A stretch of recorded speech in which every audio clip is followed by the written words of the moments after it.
Assalamu alaikum dear students. I hope you all are doing well. Today we are going to start new chapter unit number 10 our family picnic.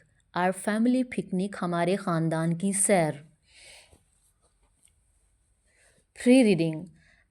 Why do you think it is important to go out for a picnic with the family? आपके ख्याल में family के साथ ख़ानदान के साथ बाहर सैर के लिए जाना इम्पोर्टेंट है?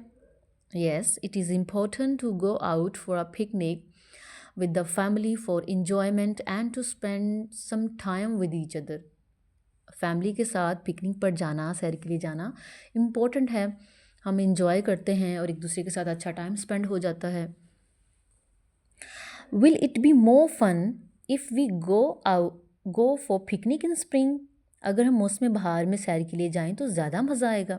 Yes, it will be more fun because the weather is very pleasant in spring. मौसम बहार में ज़्यादा मज़ा आएगा क्योंकि मौसम बहार में मौसम बहुत अच्छा होता है, हर तरफ फूल खिले होते हैं. माई फैमिली मेरा ख़ानदान वेंट आउट बाहर गए ऑन अ पिकनिक सैर पर. माई family went out on a picnic मेरा ख़ानदान सैर पर गया. वी लग्ड हम ले गए, लग्ड मीन ले गए. ऑल आर स्टफ़ मीन सामान टू द पार्क. हम अपना सारा सामान पार्क में ले गए. एज सून एज जैसे ही वी हैड स्प्रेड मीन फैलाया. आउट आर ब्लैंकेट मीन कंबल या चादर. जैसे ही हमने हम अपनी कंबल को फैलाया. As soon as we had spread out our blanket जैसे ही हमने अपनी चादर को या कंबल को फैलाया.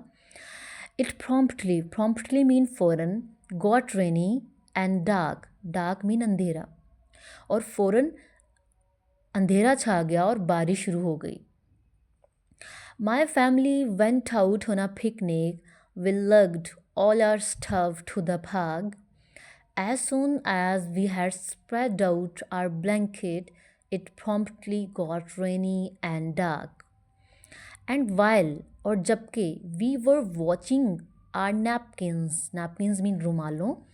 और जबकि हम अपने रुमालों को देख रहे थे, यानी जो खाना खाते वक्त हम अपना रुमाल बांधते हैं गले के साथ या आगे रखते हैं. और जबकि हम अपने रुमालों को देख रहे थे. एंड प्लेट्स मीन प्लेटें. ब्लो अवे उड़ गईं इन द ब्रीज हवा में. और प्लेटें हवा में उड़ गईं. वी ऑल गॉट बिट काटा गया, बिट मीन काटना. बाय मॉस्किटोज मच्छरों ने. और हमें मच्छरों ने काटा. एंड अटैक्ड मीन हमला करना. एंड अटैक्ड बाय बीज और शहद की मक्खियों ने हमला किया. And while we were watching our napkins and plates blow away in the breeze we all got bit by mosquitoes and attacked by bees. We could not हम नहीं रह सके. होल्ड एनी लॉन्गर ज़्यादा देर, हम ज़्यादा देर वहाँ नहीं रह सके. वी रैन स्क्रीमिंग मीन्स ज़ोर से चीखना. मैडली पागलों की तरह. अवे दूर. We ran screaming madly away हम दूर पागलों की तरह ज़ोर से चीखे और दूर भागे. And left all our stuff. Left mean छोड़ दिया. ऑल आर स्टफ सामान टू द इंसेक्ट्स मीन कीड़े मकोड़े. And left all our stuff to the insects और अपना सारा सामान कीड़े मकोड़ों के लिए छोड़ दिया.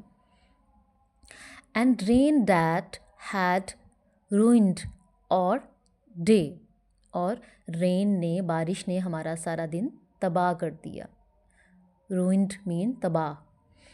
We could not halt any longer. We ran screaming madly away and left all our stuff to the insects and rain that had ruined our day. While reading, did you ever have the same experience? क्या आपको कभी ऐसे तजर्बे का सामना हुआ है? आप अपना बता सकते हैं, ठीक है. जब स्कूल ओपन होंगे आपने अपना एक्सपीरियंस शेयर करना है. मैं आपसे अपना एक्सपीरियंस शेयर करती हूँ. Yes, once I went to Badshai Mosque with my family for picnic As we reached in Badshahi Mosque, the rain started heavily. A picnic plan has spoiled by the rain. Okay,